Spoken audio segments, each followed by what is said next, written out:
Susan, my cousin, always swore her house had a character all its own. Not creepy or ghostly, but warm, a bit messy, and oddly soothing in its lived-in charm. It was the sort of place where I could slip off my shoes, collapse into a well-worn, cushy armchair, and just let out a long, contented sigh. That was exactly what I craved. At 48, life had tossed me some unexpected twists. My divorce was civil enough, but it still left an empty ache in my chest, and with my kids grown and out of the house, my place felt eerily silent. So when Susan offered me a weekend stay while she and her husband Mark jetted off for their anniversary, I was tossing clothes into my overnight bag before she even hung up the phone. Her house sat tucked away on a peaceful, tree-shaded street, worlds apart from my bland suburban dead end. The air here felt richer, laced with the sweet smell of jasmine and the fresh tang of mowed grass. Stepping inside, I was wrapped in the cozy, familiar clutter of Susan's life, like a hug from an old friend. The hallway was a gallery of framed photos, her two boys, from toothy childhood smiles to proud high school cap and gown moments. Her youngest, Ethan, was still at college, and I couldn't help but feel a twinge of jealousy at the lively hum still filling her home. My own house felt like a quiet shrine to a life that used to be. That first evening, I soaked in the solitude. I wandered through Susan's wild, colorful garden, bursting with flowers and unruly herbs, then curled up on the porch swing with a cold glass of iced tea and a book I'd been meaning to crack open for ages. As the sun sank, splashing the sky with oranges and purples, a rare calm washed over me. Susan had left a lasagna in the fridge, and I savored it straight from the pan at the kitchen counter, relishing the freedom of not bothering with a proper place setting for just me. Later, I snuggled into a soft afghan on the couch, flipping through old photo albums that took me back to our childhood days together. The house was still, with only the faint hum of the fridge and the occasional groan of old floorboards breaking the quiet. It was a comforting hush, not the hollow silence I'd grown used to at home. I felt a warm rush of gratitude for Susan and the little sanctuary she'd shared with me. Eventually, I wandered to the guest room, a snug nook at the back of the house with a view of the garden. The bed was draped in a handmade quilt, and the faint scent of lavender floated around me. I slipped into sleep more easily than I had in months, lulled by the soft chirping of crickets outside. Sometime deep in the night, probably well past midnight, something woke me. It wasn't a loud crash, just a subtle shift in the house's vibe. A quiet thud from downstairs, then the faint click of a door. My first thought was Susan and Mark, maybe they'd come back early. But then I heard footsteps climbing the stairs, slow and deliberate. These weren't the quick, familiar steps of someone coming home. A spark of unease flickered in my chest. I was alone here, wasn't I? Sitting up in bed, my pulse quickened. The footsteps paused right outside my door. I held my breath, ears straining in the dark. Then the doorknob turned, slow and cautious. My mind spun through a flurry of possibilities, an intruder, a neighbor needing help. The door creaked open, and a tall figure stood in the doorway, silhouetted against the faint hallway light. My breath caught. He was tall, much taller than the family photos in my memory. Ethan. The dim glow shadowed his face, but I could make out his dark, curly hair and the strong jawline he'd inherited from his dad. He hadn't noticed me yet, his eyes fixed on the floor, moving carefully as if trying not to make a sound. He took a tentative step inside, a duffel bag slung over his shoulder. It hit me, he must have come home from college for the weekend, not knowing his parents' guest room was taken. The fear that had gripped me dissolved into something different, a curious mix of astonishment and a sudden, vivid awareness of being in this warm, intimate family space that wasn't my own. When he finally lifted his gaze, our eyes met in the softly lit room, the dimness casting gentle shadows around us. I caught a flash of recognition in his expression, quickly followed by a flush of embarrassment that even the faint light couldn't conceal, coloring his cheeks with a shy warmth. "Aunt Emily," he said, his voice low and husky, surprisingly deeper than I'd anticipated for someone so young. "What are you doing here?" My own voice came out a little unsteady, still catching up from the scare. "Ethan, you nearly scared me half to death," I said, trying for a light-hearted tone to mask the fact that my heart was still pounding in my chest. A slow, lopsided grin spread across his face, easy and familiar. It was the same disarming smile I remembered from the little Ethan who used to shadow me at family gatherings, always tagging along with wide eyes and endless curiosity. "I'm really sorry," he said, taking a step back to give me some breathing room, his tone genuine and apologetic. "I had no clue anyone was here. Mom and Dad didn't say a word about it. They're off on a little getaway," I explained, pulling the quilt up a bit higher, as if it could steady my still racing pulse. "I'm just here watching the house for the weekend, keeping things in order while they're away." He gave a small nod, still standing in the doorway, his youthful vitality radiating even in his calm stillness. Dressed in a simple t-shirt and jeans, he looked so mature, so different from the lanky teenager I held in my memories. That awkward kid had vanished, replaced by a young man with broad shoulders and a quiet, self-assured presence that spoke of growth and confidence. "Well," he said, a playful chuckle lacing his voice, "this is a bit awkward, isn't it?" I let out a genuine, heartfelt laugh, the sound warm and bright, easing the tension that hung in the air. He shifted his weight, and his duffel bag brushed softly against the doorframe with a gentle thud. "I was just planning to crash here for the night," he explained. "I've got an early class on Tuesday, and I didn't want to make the long drive back tomorrow." "Naturally," I said quickly, my voice light but earnest. "This is your room, after all." I started to swing my legs out of bed, ready to move. "I'll just take the couch." "No chance," he said, stepping forward with a quick shake of his head. "Don't be silly. I've slept on that couch a million times, it's practically my second bed." We stood there, locked in a polite, late-night standoff, each of us insisting on giving up the space for the other, the air thick with a shared, unspoken courtesy. The air held a quiet understanding of how unexpected this moment was. But beneath it, I felt something else, a spark, a sense of connection that was both familiar and new. It was in the way he looked at me, not just as his aunt, but as a person, a woman. And for a fleeting moment, I caught a glimpse of my younger self reflected in his eyes, a version of me unburdened by years, bold and open to the world's possibilities. It was disorienting, like stepping into a memory that wasn't entirely mine, yet felt so close I could almost touch it. The room was small, cozy in a way that felt intimate rather than confining. The single window let in the soft glow of twilight, casting long shadows across the hardwood floor. The bed, with its faded quilt and slightly sagging mattress, seemed to anchor the space, a silent witness to our impromptu arrangement. I shifted my weight, the floorboards creaking softly underfoot, and tucked a strand of hair behind my ear, suddenly aware of the quiet hum of the moment.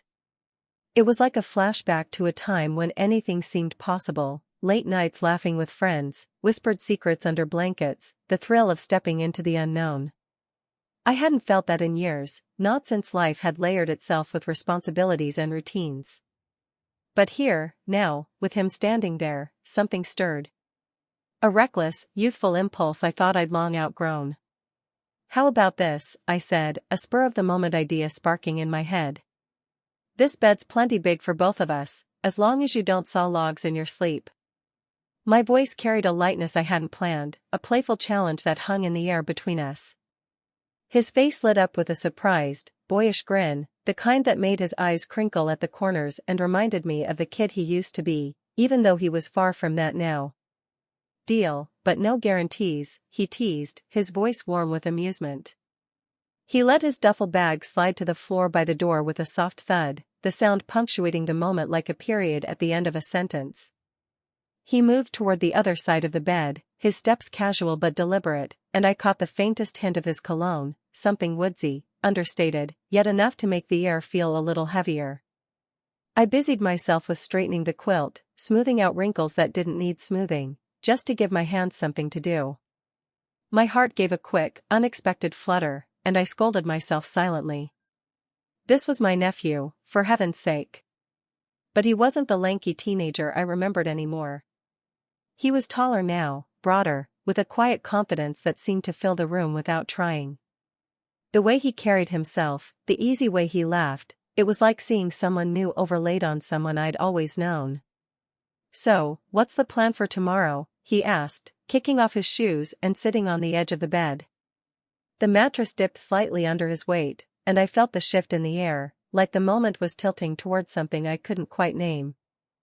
I sat on my side, keeping a careful distance, though the bed felt smaller than it had a moment ago. Hadn't thought that far, I admitted, folding my hands in my lap. Figured we'd wing it. Unless you've got some grand adventure in mind? I raised an eyebrow, half expecting him to laugh it off, but his gaze held mine a second longer than necessary, and that spark flared again, warm and unsettling. Maybe I do, he said, his voice low, almost conspiratorial. But you'll have to wait and see. He leaned back, propping himself on his elbows, and the casual ease of it made my chest tighten. I turned away, pretending to adjust the pillow, and tried to shake the feeling that we were standing on the edge of something neither of us had planned. As he settled onto the bed, the mattress dipped slightly under his weight, making me acutely aware of how close he was to me. His scent, a fresh, clean mix of soap with a subtle, unique note that was unmistakably his, drifted into the small space between us, filling the air with a quiet intimacy. I shifted over, inching to the side to give him more room, my heart doing a soft, unsteady dance that had nothing to do with the earlier jolt of fear. I kept reminding myself he was just a young man, my cousin's son, barely out of his teens. Yet, in the gentle, silvery glow of the moonlight filtering through the window, he felt like so much more than that. He was a living embodiment of a life still bursting with possibilities, a story only just beginning to take shape. For a fleeting moment, I felt intertwined with that unfolding narrative, as if I were a part of its vibrant, open-ended chapters.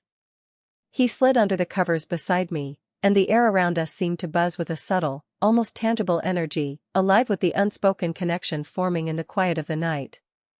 It wasn't awkward, but it was real, a noticeable awareness of another person in a way I hadn't felt in ages. We lay there for a bit, both staring at the ceiling, the only sounds the soft hum of the house and our steady breaths. "So," he murmured, his voice low in the dark. "How are you holding up, Aunt Emily?" "Like, really?" His question lingered, simple but heavy with meaning. It wasn't the usual small talk, "How's it going?" I was used to. There was a real curiosity in his voice, a depth that caught me off guard. I turned my head on the pillow to look at him. In the soft light spilling through the window, I could see the sincerity in his expression. "I'm doing all right," I said, the words feeling too small. "Things have been a bit too quiet lately." He gave a small nod, his eyes thoughtful. "Mom mentioned the divorce." "I'm really sorry." "It was the right thing," I replied, surprised at how true it felt. "We just drifted apart, you know, like ships passing in the night." "I understand," he said, his eyes wandering briefly, lost in thought. "I've noticed it with some of my friends' parents, they share the same house but seem to exist in completely separate worlds." His insight caught me off guard, he was so young, yet there was a depth to him, an old soul shining through those thoughtful eyes. We talked for what felt like an eternity, our voices soft whispers carried by the quiet of the night. He opened up about his college courses, his passion for capturing life's moments through photography, and his dreams of wandering the globe, chasing new horizons. I found myself pouring out my heart in a way I hadn't done with anyone, not even Susan, my closest confidant. I shared how silent my home had become, how I felt unmoored, like a boat drifting aimlessly now that my kids had grown and no longer needed me in the same constant, hands-on way. He listened intently, his steady presence like a comforting anchor grounding me in the darkness. There was no hint of judgment in his expression, only a gentle, unspoken empathy that soothed a deep, hidden ache I hadn't even realized was weighing on me. He spoke candidly about his own uncertainties, the heavy pressure to have his future neatly planned out, the gnawing fear of taking a wrong turn on life's path. In that mutual vulnerability, a bond took root between us, an invisible thread weaving together two souls standing at different crossroads in their lives. At some point, his hand grazed mine in the space between us on the bed. It was a simple, innocent gesture, yet it sent a warm, electric spark coursing through me, awakening something quiet and forgotten within. His fingers were cool and long, intertwining with mine effortlessly. It wasn't romantic, but it felt profoundly close, a quiet recognition of the bond we'd built in those late-night hours. I realized this unexpected moment was more than just a funny mix-up. It was a gift, a nudge that life still had surprises in store, that new ties could form in the most unlikely moments. It was like the universe was whispering that my story wasn't finished, that there were still pages left to fill. As dawn's first light began to creep across the sky, our conversation tapered into a warm silence. He still held my hand, his thumb gently brushing over mine. A deep peace settled over me, a contentment I hadn't felt in years. "You know," he said, his voice heavy with sleep, "you're not just my aunt, Emily. You're actually pretty awesome." I smiled softly. "You're not half bad yourself, Ethan." He gave my hand a gentle squeeze before letting go and rolling onto his side, facing away. I watched his shoulders rise and fall as he drifted off. I stayed awake a bit longer, savoring the soft morning light that spilled into the room, wrapping it in a warm, golden embrace. A quiet, uplifting joy stirred deep within me, both refreshingly new and soothingly familiar, like stumbling across a beloved old song that still knows how to tug at your heartstrings. What had started as a startling, out-of-the-blue interruption had blossomed into something profoundly beautiful, a memory I knew I'd hold close in my soul for years to come. It served as a gentle nudge, a reminder that even in the calmest, most unremarkable moments of life, the deepest connections can spark to life, and sometimes the most unexpected twists in the road lead you right to where you're destined to be. I closed my eyes, a warm, authentic smile spreading across my face, lighting up my spirit.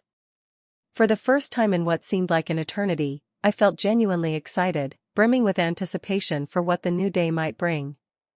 When I woke, the rich, comforting aroma of freshly brewed coffee enveloped the room, not the thin, instant kind I was used to at home, but a deep, soul-soothing scent that promised a perfect, invigorating start to the morning. The other side of the bed was empty, the sheets cool and untouched. For a brief, disorienting second, I wondered if I'd imagined it all, the whispered late-night conversation, the honest vulnerability we'd shared, the gentle, reassuring warmth of his hand clasped in mine. But then I spotted his duffel bag, still sitting quietly by the door, and a small, carefully folded note resting on the nightstand, waiting to be discovered. I reached for it, my heart giving a soft, eager flutter of expectation. The handwriting was vibrant, youthful, and full of life, as if it carried his energy right there on the page. "Aunt Emily," it read, "went out for a morning run. Coffee's ready in the kitchen, help yourself to a cup. Really loved our talk last night. Ethan." A broad, heartfelt grin spread across my face, warming me from the inside out. It was all real, every single moment of that unexpected, beautiful connection. I slipped out of bed, feeling lighter and more alive than I had in years, as if a heavy, unnoticed burden had finally been lifted from my heart. I reached for the note, my heart fluttering with anticipation. The piece of paper lay on the bedside table, folded in half, with my name written in a clear, confident hand. I opened it, and my eyes scanned the lines penned by Ethan. The handwriting was bold, youthful, brimming with energy, as if each letter carried a piece of his irrepressible spirit. "Aunt Emily," it read, "took off for a morning run. Coffee's brewing in the pot, go grab some. Had a great time talking last night. Ethan." I couldn't hold back the wide, genuine smile that spread across my face. Those simple words, written with such effortless warmth, felt like a treasure. Everything was real, every moment of our conversation last night, the laughter that carried into the late hours, and that special connection that seemed to bring me back to life. I gently placed the note back on the table, as if afraid it might suddenly vanish, and threw off the blanket. As I got out of bed, I felt an unfamiliar lightness in my body, as though an invisible weight I'd carried for years, without noticing, had finally lifted from my shoulders. The air in the room smelled of freshly brewed coffee, and I padded barefoot across the cool wooden floor toward the kitchen. Sunlight streamed through the thin curtains, casting warm golden streaks across the walls. Everything around me felt alive, imbued with new meaning. I poured myself a cup of coffee, its aroma enveloping me like an old friend, and, holding the warm mug in my hands, I felt gratitude welling up inside me. For Ethan, for his unexpected presence in my life, for reminding me what it feels like to be truly alive. I slipped into my robe and wandered downstairs to the kitchen. The house glowed with warm morning light, and the coffee smell was even stronger here. A pot sat brewing on the counter, a clean mug waiting just for me. I poured a cup and took a sip, the bold, dark flavor waking up my senses. Leaning against the counter, I gazed out the kitchen window at the vivid green of Susan's garden. The world felt a little more vibrant that morning, brimming with new possibilities. The front door clicked open and shut, followed by the sound of light footsteps. A moment later, Ethan appeared in the kitchen doorway, his cheeks pink from his run, a faint glisten of sweat on his forehead. In his shorts and t-shirt, he looked even more full of life in the daylight. "Hey there," he said, still catching his breath, flashing that same charming, lopsided grin from the night before. "Morning," I replied, my voice warm and easy. "Thanks for the coffee, it's amazing." "Anytime," he said, grabbing a glass from the cupboard and filling it with water from the sink. He downed it in one long swig, his Adam's apple moving with each gulp. For a moment, we stood in a cozy silence, the easy connection from our late-night talk still hanging between us. Being there with him in the quiet morning kitchen felt right. Not like the hollow house I called home, but a real home, alive with warmth and the promise of a fresh day. "So," he said, leaning casually against the counter across from me, "what's on your agenda today? Don't let me cramp your style." "Honestly, I've got nothing planned," I admitted. "Just thought I'd kick back with a book and take it easy." "Sounds relaxing," he said, "but maybe a tad dull, don't you think?" I raised an eyebrow, teasing. "Oh, and what's your grand idea, Mr. Expert?" He let out a deep, hearty laugh that filled the room. "Well," he said, a playful spark in his eyes, "I was thinking about taking a drive. There's this cute little town up the coast, maybe 45 minutes away. They've got a diner with milkshakes that'll blow your mind." He paused, his eyes locking with mine. "Wanna come along?" The invitation lingered, a bright, unexpected chance in the middle of my quiet weekend. Part of me, the cautious, 48-year-old part, wanted to say no. It felt too spontaneous, too unlike me. But another part, one that had been tucked away for years, was itching for a little adventure, no matter how small. "I'm not sure," I said, hesitating. "Come on," he urged softly, his voice warm and encouraging. "It'll be a blast. I want to hear more about you." And just like that, I was in. The idea of spending the day with him, keeping our conversation going, soaking in his lively energy, it was too good to pass up. "All right," I said, a grin breaking across my face. "You've got me. But you're covering the milkshakes." "Done," he said, his smile growing even wider. The day was everything I could have hoped for and then some. We cruised with the windows down, the breeze tangling our hair, belting out tunes from the classic rock station. He drove with a calm confidence, and I felt completely at ease beside him. Our conversation flowed as smoothly as it had the night before, full of laughter and stories. He shared more about his photography, how he loved capturing the beauty in ordinary moments. I opened up about dreams I'd long buried, the ones I'd set aside to focus on being a mom and a wife. The little coastal town was as charming as he'd promised, with its